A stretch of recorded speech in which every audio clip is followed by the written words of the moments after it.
दोस्तों, आज हम आपको एक ऐसी मोजिजाती बकरी के बारे में बताने वाले हैं जो अजान का वक्त होते ही किबले की तरफ अपना मुंह कर लेती और जोर जोर से अजान देने लगती, जिसे देखकर हर कोई अल्लाहू अकबर कहने पर मजबूर हो जाता। और यही नहीं, इस पूरे वाक़ये को सुनकर यकीनन आप भी हैरान रह जाओगे। इसलिए आज का ये वीडियो आप सभी के लिए बहुत खास है। आप इसको आखिर तक जरूर देखें और सबसे पहले अल्लाह की मोहब्बत में आप इस वीडियो को दिल से एक लाइक जरूर कर दें और मेहरबानी करके इसे शेयर भी कर दें ताकि और भी लोगों के पास में ये वीडियो पहुंच जाए। तो चलिए दोस्तों, शुरू करते हैं। मिस्र में एक गांव था जिसमें एक बार सैलाब आ गया, यानी कि इतनी जोरदार तूफानी बारिश हुई कि जिसमें लोगों के मकान, जानवर सब कुछ बह गए। ये देखकर लोग रोने और बिलखने लगे और कहने लगे कि जरूर हमारे ऊपर ये अल्लाह का कोई अजाब नाजिल हुआ है, जरूर हमसे कोई ऐसा गुनाह हो चुका है जिसकी वजह से अल्लाह ने हम पर यह आफत नाजिल की है। दोस्तों, उसी गांव में एक चरवाहा था जो बहुत बूढ़ा था। इसी तूफानी सैलाब में उसका भी पूरा घर बह गया था।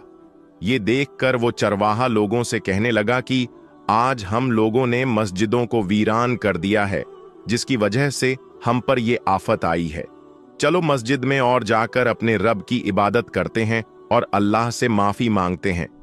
तो ये सुनकर फिर तकरीबन 50 लोग मस्जिद में पहुंचे ताकि वो अपने रब की इबादत कर सकें और अल्लाह से माफी मांग सकें। लेकिन ये लोग जैसे ही मस्जिद में पहुंचे तो वैसे ही एक बार फिर से तूफानी बारिश होना शुरू हो गई, जिससे मस्जिद की छत गिर गई। ये देखकर वो लोग डर के मारे वापस मस्जिद से बाहर निकल आए। फिर कुछ ही देर के बाद वो पूरी की पूरी मस्जिद पानी में समा गई। मस्जिद शहीद होने के बाद लोग दहाड़े मार मार कर रोने लगे और कहने लगे कि कयामत आ गई है। अब सब लोग खुले आसमान के नीचे आ चुके थे। इतने में मगरिब का वक्त हो गया, लेकिन अब इस गांव में ना ही कोई मस्जिद बची थी और ना ही कोई मुअज्जिन बचा था। ये देखकर सब लोग अपना सर झुकाए रो रहे थे, क्योंकि अजान का वक्त हो चुका था और कहीं से भी अजान की आवाज नहीं सुनाई दे रही थी। इतने में ही उन्होंने सुना कि अचानक से एक तरफ से अजान की आवाज आने लगी। अजान की आवाज को सुनकर लोग हक्के बक्के रह गए और इधर उधर देखने लगे, क्योंकि गांव में एक भी मस्जिद नहीं बची थी। इसीलिए वो सोचने लगे कि ये अजान की आवाज कहां से और किधर से आ रही है। फिर सब लोग हैरत से उठे और उस आवाज की तरफ चल पड़े। चलते चलते वो लोग एक घर के आगे पहुंचे तो उन्हें अजान की आवाज और ज्यादा तेज सुनाई देने लगी। ये देखकर एक शख्स ने धीरे से उस घर का दरवाजा खोला तो सामने का मंजर देखकर सब लोग हैरान रह गए, क्योंकि उस घर के शहेन में एक बकरी बंधी हुई थी जो बड़ी ही अजीबोगरीब थी और वो अजान वो बकरी दे रही थी। ये देखकर लोगों के होश उड़ गए। फिर सब लोग उस घर के अंदर दाखिल हुए और उस बकरी के करीब जाने लगे। वो बकरी एक आला किस्म की दिखाई दे रही थी और कद काठे में इंसान के कंधे तक आ रही थी। अब लोग उस बकरी को इधर उधर से घूर कर देखने लगे। इससे पहले कि कोई उस बकरी को छूकर देखता, घर के अंदर से आवाज आई, खबरदार, इसे छूने की कोशिश मत करना। अगर तुमने इसे हाथ लगा दिया तो बहुत पछताओगे। ये सुनकर लोगों ने फौरन ही अपने हाथ वापस खींच ली। इतने में घर के अंदर से एक बूढ़ा शख्स लाठी के सहारे से बाहर आया। ये बूढ़ा शख्स वही चरवाहा था जिसकी सारी बकरियां सैलाब में बह गई थी। सिर्फ ये एक बकरी थी जो बची थी। लोग उसे देखकर कहने लगे कि चचा, क्या ये बकरी तुम्हारी है? तो वो शख्स कहने लगा कि मेरे घर में बकरी बंधी है तो फिर बकरी मेरी हुई ना। इतना कहकर वो बूढ़ा शख्स वापस अपने घर के अंदर जाने लगा। सभी लोगों ने पूछा कि क्या ये अनजान बकरी दे रही थी? तो बूढ़े शख्स ने कहा कि हां, क्यों बकरी अनजान नहीं दे सकती है? तो इस पर लोग हक्के बक्के रह गए और कहने लगे कि ऐ चचा, क्या तुम सटिया गए हो? भला एक बकरी अनजान कैसे दे सकती है? ये सुनकर बुजुर्ग बाबा अपनी बकरी के पास गए और जाकर कहने लगे, क्या ये खुदा की मखलूक नहीं है? क्या अल्लाह ने इसको हलाल करार नहीं दिया है? क्या तुम इसका गोश्त नहीं खाते हो? और ये तो अल्लाह का एक बहुत बड़ा मोजेज़ा है कि ये बकरी अजान दे रही है।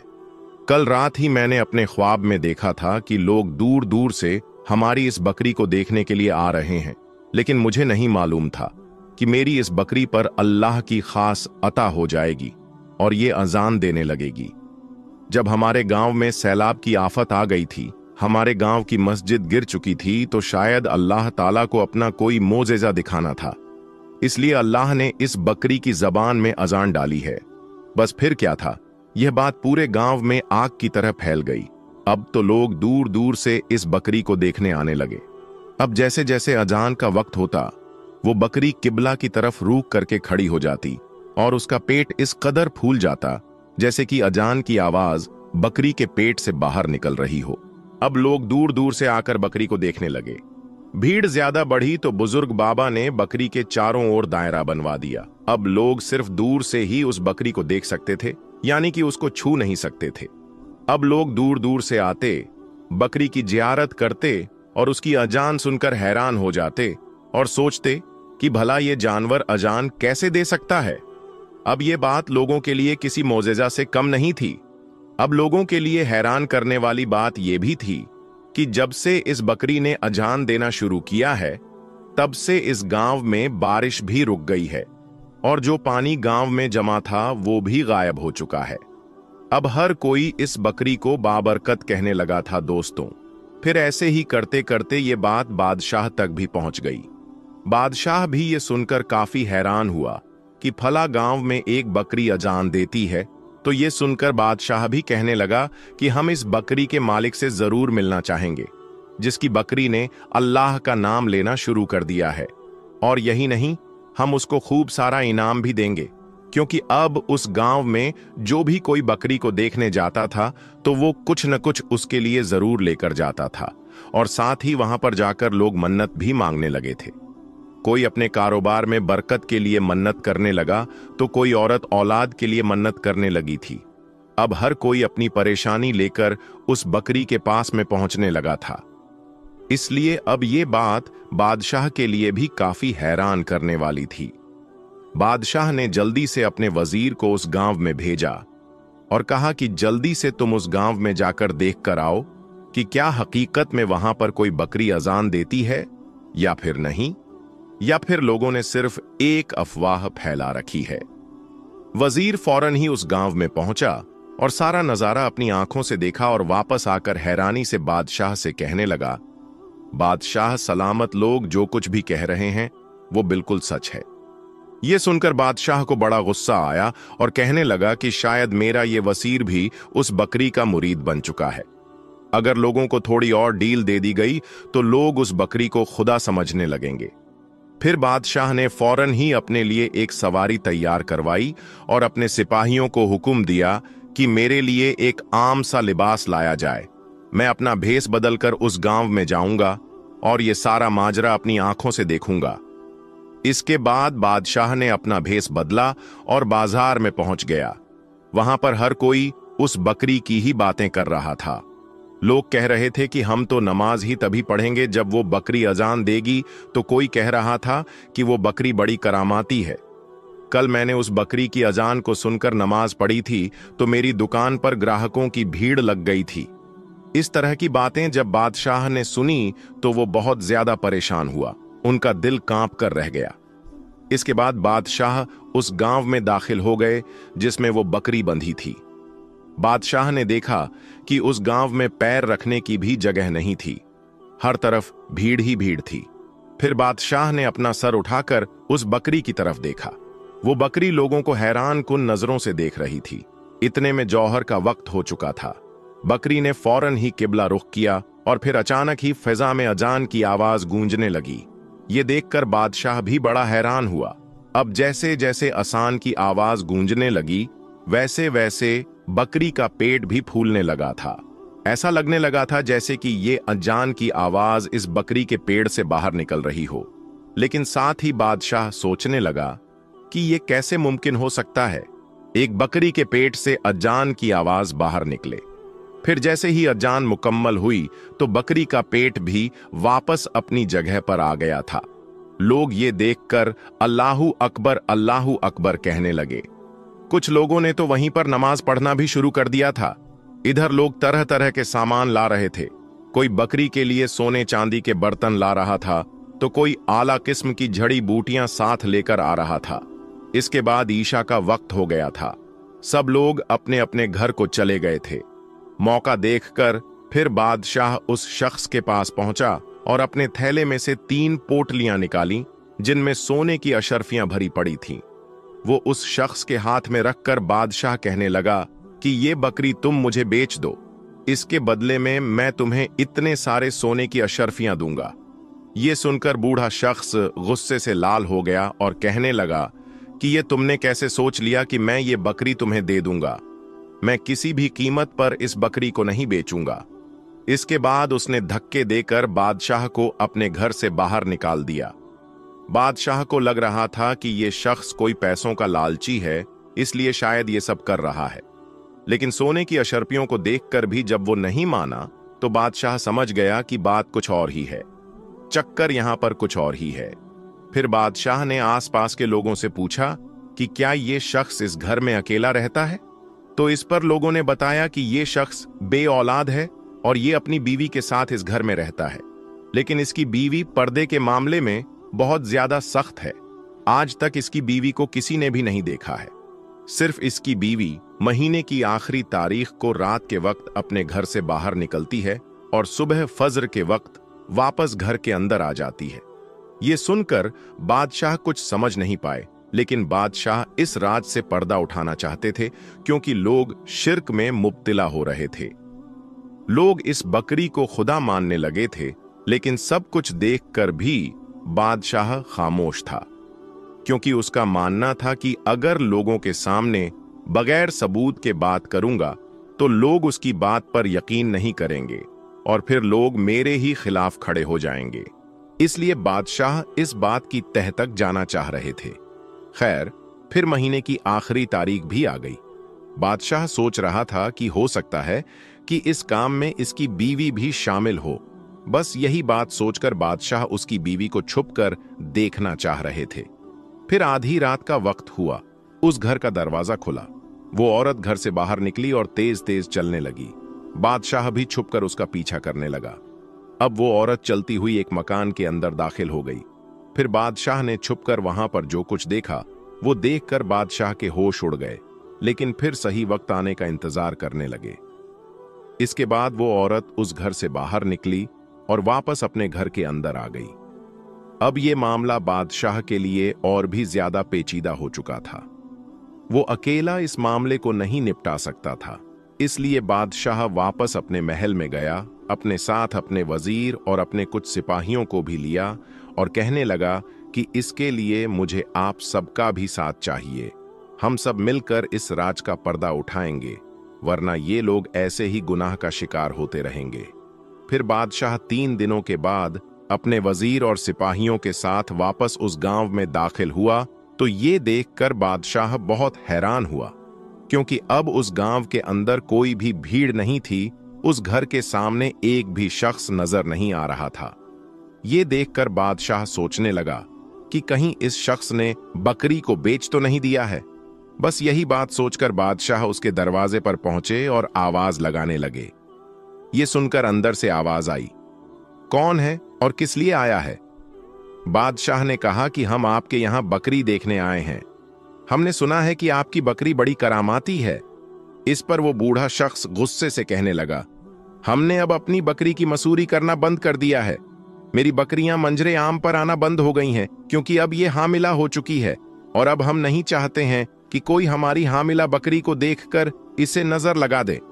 अब जैसे ही बादशाह और उसके आदमी अंदर दाखिल होने लगे, तो उस बूढ़े आदमी ने उनका रास्ता रोक लिया और कहने लगा कि हरगिज नहीं, अब आप अंदर नहीं आ सकते हो। इतने में घर के अंदर से आवाज आई, आप लोग अंदर आ जाएं और बकरी को देख लें। शायद ये आवाज उसकी बीवी की थी। फिर दरवाजा खुला। सब लोग घर के अंदर दाखिल हो गए। फिर उस बकरी के पास पहुंचे। वहां पर आज किसी भी किस्म का कोई दायरा नहीं था, बल्कि बकरी आज यूं ही खुले में बंधी हुई थी। ये देखकर फिर बादशाह बकरी के जिस्म पर हाथ फेरने लगा। इसके बाद बादशाह ने अपने वजीर से कहा कि अब तुम ये खबर पूरे गांव में आग की तरह फैला दो कि बुजुर्ग को बाबा की बकरी हामिला है और वो कह रहा है कि मेरी बकरी इंसानी बच्चे को जन्म देने वाली है जो पैदा होते ही बोलने लगेगा, और वही बच्चा था जो 5 वक्त की अजन देता था। और अब जब वो बच्चा इस दुनिया में आ जाएगा और जो सबसे पहले उस बच्चे को देखेगा तो वो फौरन ही मालामाल हो जाएगा। वजीर और सिपाही कुछ भी समझ नहीं पाए कि आखिर बादशाह का मकसद क्या है, लेकिन बादशाह का हुक्म था, इसलिए वो इनकार नहीं कर पाए और फिर अगले सुबह गलियों और बाजारों में जाकर इस बात को फैलाना शुरू कर दिया। देखते देखते ये बात आग की तरह चारों तरफ फैल गई। फिर कुछ दिनों के बाद आखिर में वो वक्त भी आ गया जब वो बकरी बच्चा पैदा करने वाली थी। फौरन ही सब लोगों तक ये बात पहुंचा दी गई कि बुजुर्ग बाबा की बकरी को दर्द होना शुरू हो गया है। ये सुनकर लोग भाग भाग कर वहां पर पहुंचने लगे। ये देखकर बूढ़ा शख्स बहुत परेशान हो रहा था और साथ ही उसकी जो बीवी कभी भी किसी के सामने नहीं आई थी, वो भी अपना मुंह छुपाकर सबको ललकारने लगी और कहने लगी कि चले जाओ यहां से, वरना मैं तुम सबको बर्बाद कर दूंगी। इधर बादशाह और सिपाही एक तरफ खड़े होकर मुस्कुरा रहे थे, क्योंकि आज उनका मंसूबा कामयाब होने जा रहा था। फिर कुछ ही देर के बाद बकरी की हालत ज्यादा खराब होने लगी। इधर सब लोग ये देखने के लिए बेताब थे कि किसकी नजर सबसे पहले बकरी के बच्चे पर पड़ेगी और वो मालामाल हो जाएगा।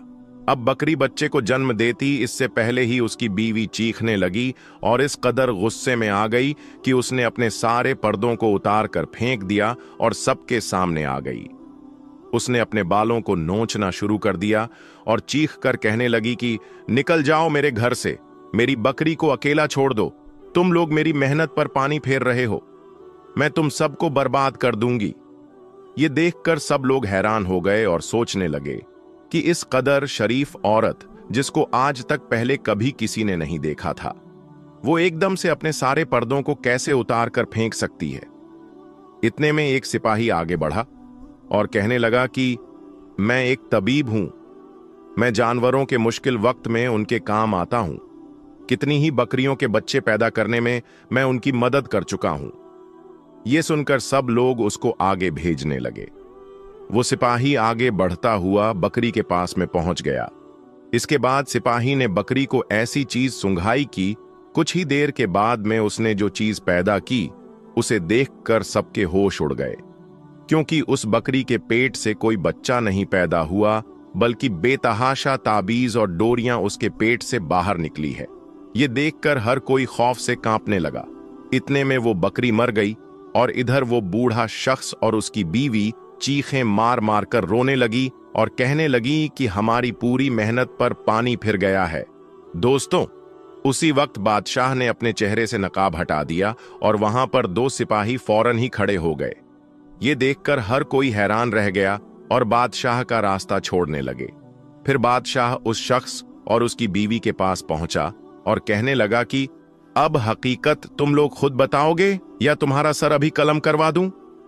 ये सुनकर दोनों रो पड़े और बादशाह के कदमों में गिर पड़े। फिर रोते हुए वो शख्स कहने लगा कि बादशाह सलामत, मेरी बीवी काला जादू करती है।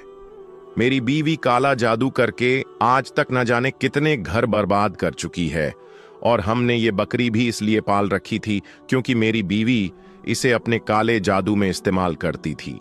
इसके पेट में न जाने कितने लोगों के डोरे और ताबीज हम लोग भरते रहे, कभी खुराक के जरिए से तो कभी पानी में डोरे ताबीज का घोल बनाकर इसे पिलाते रहे। इसके बाद जब बकरी का पेट डोरे ताबीज से भर गया तो इसका पेट फूलने लगा था। मेरी बीवी काला जादू करके एक बहुत बड़ी जिन्न को काबू में करना चाहती थी। इसके लिए उसने खाना पीना भी छोड़ दिया था। इसके बाद तूफानी बारिश में जब हमारा सब कुछ बर्बाद हो गया तो हम लोग भूख से मरने लगे थे। इसलिए फिर हम दोनों ने ये मंसूबा बनाया। इसके लिए हमने एक गुलाम को खरीदा जिसको इस बकरी के पास ही मौजूद जमीन में बने तहखाने में छोड़ दिया। जमीन में सिर्फ इतनी जगह छोड़ी गई थी जिससे उस गुलाम को हवा मिल सके। फिर वही शख्स बकरी के पास से 5 वक्त की अजान देने लगा। ऐसा लगने लगा था जैसे कि अजान की आवाज बकरी के पेट से बाहर निकल रही हो। हमें 5 महीने तक ऐसा ही करना था। अब हमारा ये मकसद पूरा होने ही वाला था। आज रात हम इस बकरी की बलि चढ़ाकर सब कुछ हासिल कर लेते और हमारी औलाद भी हो जाती, लेकिन आज सब कुछ खत्म हो गया है। अब इधर हकीकत सुनकर लोगों के होश उड़ गए। हर कोई यही कहने लगा कि मारो मारो इन्हें, इनका कत्ल कर दो। इन्होंने हम सबके साथ में बहुत बड़ा धोखा किया है। इन्होंने हमारे जज्बात के साथ खेला है और सबसे बढ़कर तो इन्होंने खुदा को नाराज किया है और अल्लाह का नाम लेकर हमसे शिर्क करवाते रहे। फिर बादशाह ने अपने वजीरों को हुक्म देकर दोनों को तहखाने में बंद करवा दिया। इन लोगों का अंजाम देखकर हर कोई कांपने लगा था, लेकिन साथ ही उन्हें मलामत भी कर रहे थे। फिर तमाम लोगों ने बादशाह का शुक्र अदा किया कि इन्होंने उन सब की आंखें खोल दी हैं। अल्लाह ताला से दुआ है कि अल्लाह पाक हम सबको शिर्क जैसे गुनाह से हमेशा बचाए रखें और अल्लाह ताला हम सबको नेक और सीधे रास्ते पर चलने की तौफीक अता फरमाए। आमीन सुम्मा आमीन। दोस्तों, अब हम आपको बताएंगे कि कैसे एक बकरी ने इंसान के बच्चे को जन्म दिया। एक ऐसी कहानी जिसे सुनने के बाद आप सबकी रूह तक कांप जाएगी। ये वाकया निहायत ही सबक आमोज और इबरतनाक वाकया है, लिहाजा हमारी आपसे गुजारिश है कि हमारे इस वाकया को आखिर तक जरूर देखिएगा ताकि आपको इस वाकया से इबरत हासिल हो सके। एक दाया का कहना था कि आज जो मंजर मेरे सामने था उसे देखकर मैं हैरान थी। एक शख्स उसकी बकरी को अपने गले से लगाए बैठा था और बकरी के आसपास लोगों का हुजूम था। मैं इस गांव की दाई थी और मैंने इस गांव की आधी से ज्यादा औरतों के यहां विलादत करवाई थी। सब लोगों का मुंह पर बहुत भरोसा था, लेकिन जब मौलवी हैरानी से मेरे पास आया तो मैं हैरान रह गई। कहने लगा, अम्मा आज आपकी जरूरत पड़ गई है। मैंने कहा कि तुम्हें मेरी जरूरत कैसे पड़ गई? तुम्हारे घर में तो ऐसा मामला हो ही नहीं सकता क्योंकि तुम्हारी बीवी तो बांझ है। उसने कहा, नहीं नहीं, मुझे आपकी जरूरत तो है, लेकिन अपनी बीवी के लिए नहीं, मुझे आपकी जरूरत बानो के लिए है। मैंने कहा, बानो उसके यहां विलादत होने वाली है, आप जल्दी से आ जाएं। मैं चली गई क्योंकि यह काम इतना मुश्किल तो है नहीं था। एक बकरी के यहां विलादत होने वाली थी। मौलवी उस्मान को अपनी बकरी से बहुत ज्यादा मोहब्बत थी। उसने उसका नाम बानो रखा था। वह उस बकरी के पीछे पागल था, उसका बहुत ज्यादा ख्याल रखता था, उस पर जान देता था। सर्दियों में उसके कपड़े भी बनाया करता, उसके लिए अलग से कमरा बना रखा था। सारे गांव को पता था मौलवी उस्मान की जान उस बकरी में बसती है और कहता है, जब से बकरी लेकर आया हूं तब से मेरे हालात ही बदल गए हैं। बकरी थी भी बड़ी खूबसूरत, लंबी और सफेद रंग की इतनी ऊंची बकरी वैसे मैंने अपनी जिंदगी में कभी नहीं देखी थी, क्योंकि यह उसका ख्याल ही रखता था, इसलिए वह इतनी बड़ी थी। मैं भी वहां पर चली गई और पास जाकर बैठ गई। मुझे पता था कि मेरा ज्यादा काम नहीं है, लेकिन थोड़ी देर के बाद मेरी आंखों ने ऐसा मंजर देखा कि कदमों तले से जमीन ही निकल गई। मैंने उसे कहा, यह क्या मामला है? पता कर यह किसकी हरकत है? इस पर वह खुद भी हैरान और परेशान रह गया। उसको तो ना बात आए ना जाए, क्योंकि उसे भी यह सब कुछ देखने की उम्मीद नहीं थी। लेकिन जब पता किया गया यह किसकी कारस्तानी है, तो कदमों तले से जमीन ही निकल गई। सर से आसमान भी मुड़ गया, क्योंकि मौलवी उस्मान कभी भी खुद से नजरें नहीं मिला सकता था, क्योंकि यह काम ही ऐसा था। लोग कहते हैं कि मां ही जज्बाती नहीं हो सकती। कुछ मर्द भी ऐसे होते हैं जिनको औलाद का बहुत शौक होता है। मौलवी उस्मान भी ऐसा ही था और मेरे ही इन हाथों में वह पैदा हुआ था। उसकी मां बड़ी अच्छी औरत थी। अब इस दुनिया से वो जा चुकी थी। उसके घर में उसकी एक बीवी रहती थी जो बस मुनासिब सी खातून थी, ना किसी से ज्यादा बात करती थी और ना कहीं आना जाना रखती थी। और उसकी वजह यह थी कि वह बांझ थी, बच्चे पैदा नहीं कर सकती थी। अक्सर मेरे पास आती थी, मुझसे कोई दवाई लेकर जाती, क्योंकि मैं इस गांव की बूढ़ी दाई थी। मैंने उसे कहा था कि तेरे यहां उम्मीद नहीं होने वाली, तू शहर जाकर एक दफा अपना चेकअप करवा ले। आजकल शहरी डॉक्टरों ने बड़े बड़े तरीके निकाले हैं, अल्लाह करें तेरे यहां भी औलाद हो जाए। लेकिन वह कहती, आपको पता तो है हम गरीब लोग हैं और मौलवी उस्मान कभी भी मुझे शहर लेकर नहीं जाएगा, और इतने तो पैसे भी नहीं हैं। हमारे पास बस ये मामला इसी तरह चल रहा है जब वो बदबख्त कहीं से एक बकरी का बच्चा ले आया। ये एक छोटी सी बकरी थी। उसको ऐसे उठाकर लाया था जैसे उसके यहां औलाद पैदा हो गई हो, इसलिए उसका नाम बानो रख दिया और फिर पूरा दिन उस बकरी की देखभाल करता रहता और जैसे वही उसकी औलाद हो। वक्त के साथ साथ बकरी भी बड़ी हो गई और अब दूध भी देती थी। मैं बूढ़ी औरत थी, मैंने उसे कहा था कि पांव भर दूध मेरे लिए रख दिया करो। वो ऐसा ही करता था, लेकिन आज उसकी हालत देखकर मेरा कलेजा भी मुंह को आ रहा था। बेचारा ऐसे बैठा था, सर पकड़कर की, जैसे सब कुछ उसकी अपनी बेटी या बीवी के साथ हुआ है। जब सुबह सुबह मेरी आंख खुली तो दरवाजे पर खड़ा दस्तक दे रहा था। कहने लगा, मेरी बकरी के यहां विलादत होने वाली है। मैंने कहा, लेकिन तेरी बकरी तो अकेली है। तो वो कहने लगा, ये तो मुझे मालूम नहीं, पता नहीं खाला, लेकिन आप मेरे साथ चले, मदद की जरूरत है। पहले जब उसने दरवाजा खटखटाया तो मुझे लगा कि कोई और मामला है, लेकिन फिर मैं जानती थी कि उसकी बीवी के यहां तो औलाद हो नहीं सकती। वो अपने शौहर को इतना पसंद भी नहीं करती थी। कहती थी, मां बाप ने जबरदस्ती शादी करवाई है। वह लड़की अच्छी थी, लेकिन आहिस्ता आहिस्ता उसने आना जाना कम कर दिया, क्योंकि यह गांव था, यहां पर किसी औरत का बांझ होना बहुत बड़ा गुनाह समझा जाता था। मुझे अपने साथ लिए कमरे में दाखिल हुआ। यह कमरा उसने बानों के लिए ही बना रखा था। वो वहां पर बैठी कुछ बीमार सी लग रही थी। मैंने कहा, देखो, ये मेरा काम नहीं, लेकिन वह जो जानवर का डॉक्टर है ना, ये गांव छोड़कर चला गया है, इसीलिए चल, मैं तेरी थोड़ी बहुत मदद कर देती हूं। मैं वहां जाकर बैठ गई और मैंने अपना हुक्का भी अपने पास रख लिया। मुझे क्या पता था कि आज मेरी जिंदगी का अजीबो गरीब दिन है और मुझे कुछ ऐसा देखने को मिलेगा कि मैं हैरान रह जाऊंगी। मैंने उसे कहा, तू बाहर चला जा। मैंने हुक्का पीना शुरू कर दिया। जब थोड़ी देर के बाद मुझे अपने आसपास से किसी नौमौलूद बच्चे की रोने की आवाज आई, मैं तो हैरान रह गई। मैंने कहा, यह आवाज कहां से आ रही है? फिर मैंने सोचा कि यह मेरा वहम तो नहीं कि बच्चे की आवाज मेरे दिमाग में गूंज रही है। इतनी औरतों के बच्चे पैदा करवाए थे, इसीलिए ऐसा लगता है यह सब अब मेरे साथ रोज ही होता है। लेकिन जब मैंने एक तरफ देखा तो हैरान रह गई। बानो की हालत अभी भी खराब थी, लेकिन उसके पास एक नौमौलूद बच्चा पड़ा हुआ था जो रो रहा था। मैंने बानो को चेक किया, उसका पेट पहले से छोटा लग रहा था। मेरा तो दिमाग घूम गया। मैंने कहा, यह क्या मामला है?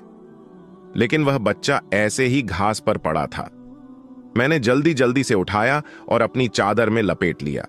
जब मैं वो बच्चा उठाकर बाहर निकली तो सामने मौलवी उस्मान की बीवी और गांव की औरत खड़ी थी। शायद वो भी बकरी का दूध लेने ही आई थी। लेकिन जब उसने यह मंजर देखा तो वो हैरान रह गई और उसने मुझसे पूछा, यह किसका बच्चा है और यह बच्चा कहां से आ गया? तू तो अंदर बानो के पास थी, उसकी तबीयत खराब थी। मैंने कहा, हां, अब मैं तुम लोगों को क्या समझाऊं कि यह बच्चा कहां से आया है? मुझे तो खुद नहीं पता, लेकिन जल्दी जल्दी इसको संभालो, नहीं तो यह बीमार हो जाएगा। मौलवी उस्मान की बीवी ने आगे बढ़कर बच्चा मेरे से ले लिया और कहा, मैं इसका ख्याल रखती हूं। वो बड़ी जल्दी जल्दी आगे बढ़ गई। बच्चे को लेकर अंदर जा रही थी जब मौलवी उस्मान ने यह मंजर देख लिया। उसने कहा, बानो कैसी है? मैंने कहा कि बानो तो ठीक है, लेकिन और बहुत से मामलात खराब हैं। इतने खराब हैं कि तू कभी ठीक कर भी नहीं सकता। उसने कहा, क्या मतलब? और मैंने उसे बताया कि तेरे बकरी के यहां विलादत हुई है, बच्चा पैदा हुआ है। उसने कहा, अच्छा, कैसा है बच्चा? मैंने कहा, इंसानी बच्चा पैदा हुआ है। यह बात करने की देर थी कि वो हैरान रह गया। उसने कहा, क्या मतलब इंसानी बच्चा पैदा हुआ है? अम्मा, मैं आपको नींद से जगाकर लाया हूं। इसका मतलब यह नहीं कि आपके मुंह में जो बात आए वो करो। अगर आपको नींद रही है तो आप दोबारा जाकर सो जाओ, लेकिन यह कैसा मजाक कर रही हो? उसने कहा, मजाक जाकर देख, तेरी बीवी अंदर क्या लेकर गई है। वो फौरन अंदर भागा। मैं भी उसके पीछे गई। उसकी बीवी ने उस बच्चे को कपड़े में लपेटकर अपने पास लिटा दिया था और दूसरी औरत को कहा कि जाकर अपने घर से बच्चे का फीडर और दूध ले आए, क्योंकि उस औरत के यहां भी अभी अभी बच्चा पैदा हुआ था। वह दूध लेने आई थी और अब उस बच्चे को दूध पिलाया जा रहा था। बच्चा बिल्कुल ठीक ठाक था। मेरी नजर बड़ी तेज थी। मैं उनकी नजर में देखकर यह बता देती थी कि बच्चे को कोई मसला है या नहीं। वो तो दूध पीकर सुकून से सो गया, लेकिन अब उस घर के लोगों का सुकून बर्बाद होने वाला था। मौलवी साहब तो जमीन पर बैठ गया, अपना सर पीटने लगा। उसने कहा, यह कौन सा जमाना आ गया है? ये क्या हो गया? मुझे तो कुछ समझ नहीं आ रहा। आप लोगों ने मेरे साथ कोई खेल तो नहीं खेला? हमने कहा, हमने तेरे साथ क्या खेल खेलना था? तू बता, ये सब क्या है? तेरी बकरी थी, तेरे आसपास रहती थी और तू इसका ख्याल रखता था। उसने कहा, मैंने तो कभी सोचा भी नहीं था मेरी बकरी के यहां विलादत होगी, और जब विलादत होने वाली थी तो मुझे लगा कि कोई छोटा सा मेमना ही इस दुनिया में आएगा, लेकिन ये बच्चा कहां से आ गया?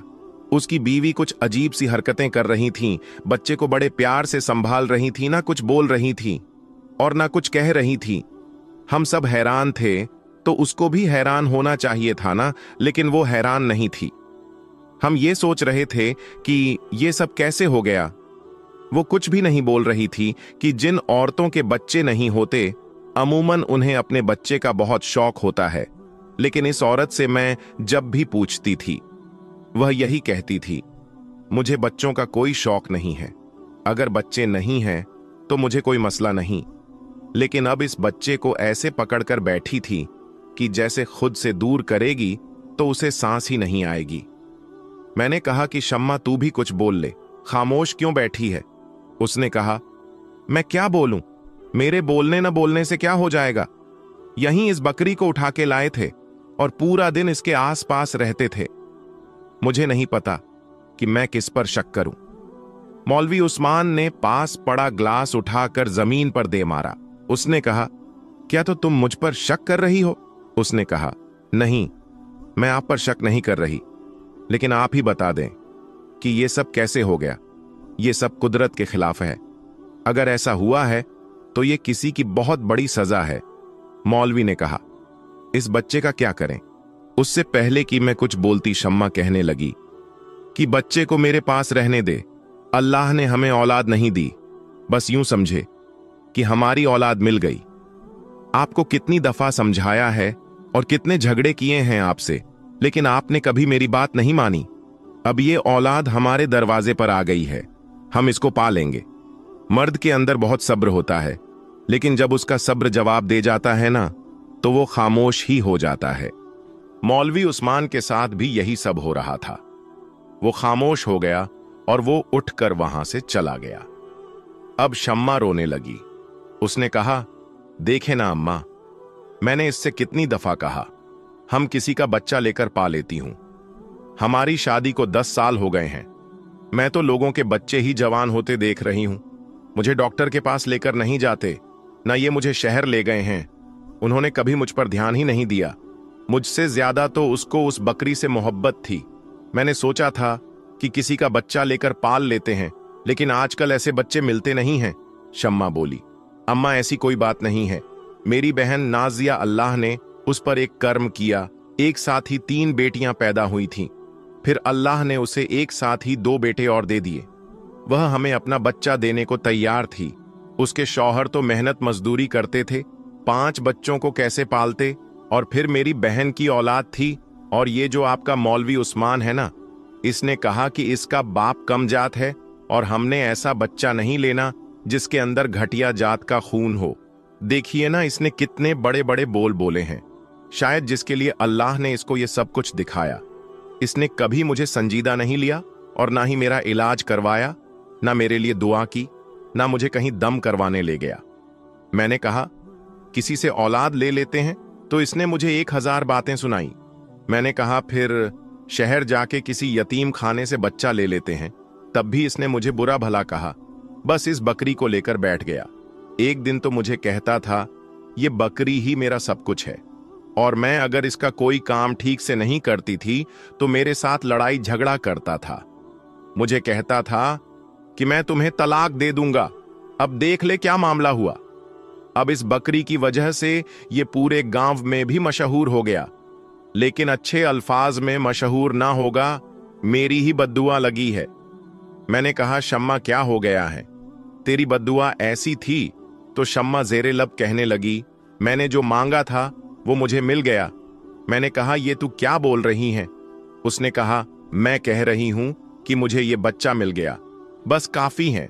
मैं जानना नहीं चाहती ये बच्चा कैसे इस दुनिया में आया और इसका बाप कौन है। बस मैं इसको पालूंगी और अपने पास रखूंगी। मैं अपने घर चली गई। मौलवी उस्मान की मां मेरी बहुत अच्छी सहेली थी, इसलिए वो मुझे खाला कहता था। कभी अम्मा कहता था। जब शाम हुई तो वो मेरे घर आ गया। बड़ा परेशान था। उसने कहा कि एक बुरी खबर है। मैंने कहा, क्या बुरी खबर है? तो कहने लगा, बानो इस दुनिया से चली गई, अभी अभी उसे दफना कर आया हूं। मैंने कहा, मुझे बड़ा अफसोस हुआ और वो फूट फूट कर रोने लगा। उसने कहा, मेरी बकरी भी इस दुनिया से चली गई और मेरे साथ ये अजीब मामला हो गया। पूरे गांव में ये बात फैल जाएगी। क्या बनेगा समझ नहीं आ रहा। क्या करूं? यहां से भाग जाऊं, लेकिन अगर भागूं तो क्या इस बच्चे को लेकर भागूं? मैंने कहा, देख, इसमें बच्चे का कोई कसूर नहीं। तेरी बीवी की यहां औलाद नहीं है, वो इसको पाल लेगी। उसका भी वक्त गुजर जाएगा और तुम लोगों की आधी जिंदगी तो गुजर गई है, बच्चे नहीं हुए। अब अल्लाह ने शायद इसी तरह बच्चा देना था। तो मौलवी उस्मान कहने लगा, नहीं, मैं ये सब कुछ कैसे छोड़ सकता हूं। मुझे पता लगाना है ये किसकी कारस्तानी है और किसने ये सब किया मेरी बकरी के साथ। जिसने भी ये किया है उसके गुनाह की सजा हमारे गुनाहों की सजा नहीं है। हमने कौन सा गुनाह किया था? और तू तो पिछले दिनों तबलीग गया हुआ था। नाना याद है तुझे, और परसों ही वापस आया है। मौलवी साहब सोचने लगा। उसने कहा, हां, बात तो सच है। मैं तबलीग पर गया था और परसों ही वापस आया हूं। मैंने कहा, मेरा भी तजुर्बा है। यह बच्चा एक दिन का नहीं है, कम से कम 4-5 दिन का बच्चा है। वह इस मोहल्ले के लोगों से पूछगाछ कर रहा था। लोगों से पूछ रहा था कि मेरे घर में कोई दाखिल हुआ था, या जिनके बकरे थे उनसे भी जाकर बात कर रहा था। लोग उसको बदले में तरह तरह की बातें सुना रहे थे, लेकिन उसने ठान ली थी कि वो पूछ कर ही रहेगा कि आखिर मामला क्या है। और इधर मैं अपनी तफी में मसरूफ थी, लेकिन मेरा अंदाजा गलत निकला। शम्मा को देखकर ऐसा लग ही नहीं रहा था कि उसने इतनी जल्दी कोई बच्चा पैदा किया था। वह बिल्कुल ठीक ठाक फिर रही थी। फिर यह बच्चा किसका था? कहीं वाकई वह मामला तो नहीं था जिसे हम सिर्फ ये सोच के नजरअंदाज कर रहे थे कि ऐसा हो ही नहीं सकता, जबकि अगर कुदरत नाराज हो जाए तो फिर ऐसे ऐसे मामलात दिखाती है कि इंसान की अक्ल दंग रह जाती है। और ये कुदरत का गुस्सा जाहिर करने के तरीके होते हैं। इंसान इन चीजों को नहीं समझता। जब वह दूसरे इंसान को ये चीजों के बारे में बताता है तो वह यही कहता है कि ये सब कुछ झूठ है, कहानी है, लेकिन होने को क्या नहीं हो सकता। मुझे एक औरत के बारे में पता चला कि उसने कैसा बच्चा पैदा किया था। उसको देखकर सब लोग चीखें मारते चिल्लाते हुए वहां से भाग गए, क्योंकि वो बच्चा है ही इस किस्म का था। और मेरी हिम्मत थी कि मैंने उस बच्चे को उठाकर उसकी मां की गोद में रखा था। इसी तरह मां के हाथ भी कांप रहे थे। वो बुरी तरह से रो रही थी। सब लोग कहते थे कि इसे सजा मिली है, क्योंकि इसने अपनी चारपाई पर पड़ी हुई सांस की खिदमत नहीं की, बल्कि उनको हमेशा बुरे अल्फाज से पुकारा करती थी, गुस्सा करती थी, उनके काम नहीं करती थी। और फिर उसकी सांस इसी तरह चारपाई पर दम तोड़ गई। वो बच्चा भी दुनिया में ज्यादा अरसा नहीं रहा, लेकिन उस औरत को बदला जरूर मिला। इसके बाद वो बहुत नेक औरत बन गई थी। अपने शौहर का ख्याल करती और गांव वालों का भी काम किया करती। शमा बच्चे का बहुत अच्छे तरीके से ख्याल रख रही थी। बच्चा बिल्कुल ठीक था और सुकून से सो रहा था। मैं वापस अपने घर आ गई। जब मुझे एक औरत बुलवाने के लिए आई, उसने कहा कि अम्मा, वो सलीमा की बेटी है ना, उसकी तबीयत खराब हो गई है, जरा आप चलें। मैंने कहा, हाँ आती हूं। ऐसे तो मेरे पास बहुत से लोग आते थे और मैं लोगों की मदद करने के लिए साथ चली जाती थी। शायद उस औरत के यहां बच्चा पैदा होने वाला था, इसलिए मुझे बुलाया था। लेकिन मुझे यह पता चल गया था कि किसकी बात हो रही है, क्योंकि सलीमा को मैं अच्छी तरह जानती थी। उसकी एक जवान और खूबसूरत बेटी थी, जो पूरे गांव में अपनी खूबसूरती की वजह से मशहूर थी। उसका नाम शायद लाइबा था। बहुत ही प्यारी लड़की थी। जब मैं घर में दाखिल हुई तो लाइबा की हालत बड़ी खराब लग रही थी। वो बिस्तर पर पड़ी थी और उसे बहुत ही तेज बुखार हो रहा था।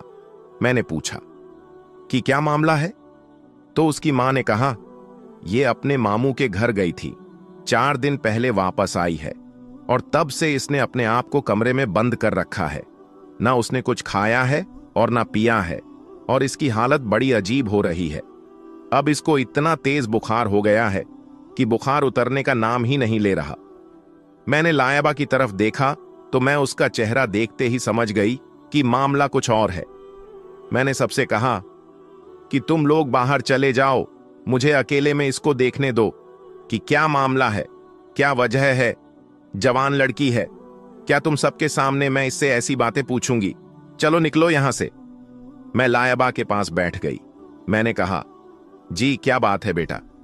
जब मैंने उसे चेक करने की कोशिश की तो उसने मेरा हाथ पीछे कर दिया।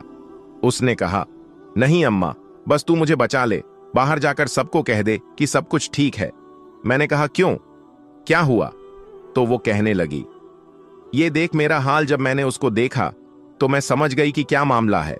मैंने कहा, तेरी औलाद कहां है? उसने कहा, वो तो मैंने शम्मा को दे दी। मैंने कहा, शम्मा तेरी क्या लगती है? तो कहने लगी, वो मेरी बचपन की सहेली है। मैंने कहा, उसके बच्चे का बाप कौन था? तो लाइबा ने सर झुका लिया। उसने कहा, इस बच्चे का बाप जो भी था उसके साथ मेरा कोई जायज रिश्ता नहीं था। वो पीछे कारखाना बन रहा है ना, उधर का अफसर था। वो बहुत खूबसूरत आदमी था। उसे तो यहां से गए हुए 10 महीने होने वाले हैं और मैं ही उसके इश्क में पागल हो गई थी। और ये बात मैंने सिर्फ शम्मा को ही बताई थी। शम्रमा को यह पता था कि मेरे यहां औलाद होने वाली है। जब मेरे यहां औलाद होने वाली थी और कुछ महीने ऊपर हुए तो मैं बहाना करके अपने मामू के घर चली गई। आपको तो पता है ना, मेरे मामू की आंखों में बिनाई नहीं है, उनकी एक बेटी है और उससे ये सब कुछ छुपाना आसान था। वो बेवकूफ सी है। लेकिन फिर मुझे कहा, तू वापस आ, हम सब संभाल लेंगे। और जब मैं ये बच्चा बानों के पास रखने के लिए आई तो आप हुक्का पीकर सो रही थी। अम्मा, आपको पता ही नहीं चला ये सब कुछ कैसे हुआ बानों के साथ। हमने कुछ नहीं किया। उसकी तबीयत खराब खुद ही हुई थी। शायद उसने कुछ उल्टा सीधा खाया हो, लेकिन हमने उसकी तबीयत का फायदा उठाया और इस बच्चे को वहां पर रख दिया। आप कुछ पल के लिए सो गई थी। अम्मा बोली, ये मेरे साथ पहले भी होता है कि मैं हुक्का पीती हूं तो मुझे अचानक नींद आ जाती है, लेकिन उस दिन मुझे पता ही नहीं चला कि मैं किस टाइम सोई और किस टाइम उठी। वो हाथ जोड़ने लगी। उसने कहा, मैंने अपनी सहेली की मदद की है और उसने मेरी मदद की है। बस आप बाहर जाकर कह दो मुझे बुखार है और कोई दवाई वगैरह दे दो, क्योंकि मेरे साथ जो बुरा होना था वो तो हो ही चुका। मैं तो इस बच्चे को नहीं पाल सकती, पर शम्मा तो इसको अच्छे तरीके से पाल सकती है। ये बात सुनकर मैं हैरान रह गई। क्या कहती पता नहीं चला कि ये उनकी बेवकूफी थी या उनकी दोस्ती की आला मिसाल थी। एक दूसरे के बुरे वक्त में उन्होंने एक दूसरे का इतना साथ दिया, तभी तो शम्मा कह रही थी, क्यों रोएगा बच्चा अपनी खाला की गोद में जो है। ये जुमला पूरा करना था उसने, क्योंकि उसके लिए लाइबा उसकी बहन से बढ़कर थी। मैंने कहा, अब जो होना था सो हो गया। मैं खामोश सिर्फ इसलिए हूं कि इस मासूम जान को एक मां मिल रही है और तेरे घर वालों की इज्जत सलामत रहेंगी, वरना मैं ये बात सबको बता देती। मैंने सबको बाहर जाकर कह दिया कि लाइबा की तबीयत खराब है, आप लोग उसको कुछ दिन बिस्तर पर ही आराम करवाएं।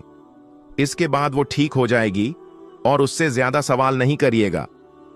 इधर मैंने मौलवी उस्मान को भी समझाया कि बच्चा जैसे भी इस दुनिया में आया, अब यह तेरी औलाद है, तू ही इसका ख्याल रखना। शायद अल्लाह ने तुझे इम्तिहान के लिए चुन लिया है और तू भी इसी में हो जा तो सब ठीक हो जाएगा। उसको भी मैंने समझाया और शम्मा से भी मैंने कोई जिक्र नहीं किया। लेकिन यह बात वाकई बहुत अजीब थी कि इस बच्चे के आने के बाद मौलवी साहब के हालात बहुत बेहतर हो गए और उसके घर में दौलत की रेल पैल हो गई। अब वह भी उस बच्चे को अपनी गोद में लिए फिरता है, उठाता है, प्यार करता है और शम्मा भी बहुत ही खुश है। बात लाइबा की तो किसी को पता भी नहीं चला। उस लड़की ने इतना बुरा किया। शायद उसकी किस्मत अच्छी थी, लेकिन उसने वाकई बहुत बड़ा कदम उठाया था। अल्लाह पाक उसको हिदायत दे। दोस्तों, एक बार आप भी कमेंट बॉक्स में आमीन जरूर लिख दें। आज की इस वीडियो में बस इतना ही। हम मिलेंगे आपको अगली वीडियो में। तब तक के लिए अल्लाह हाफिज।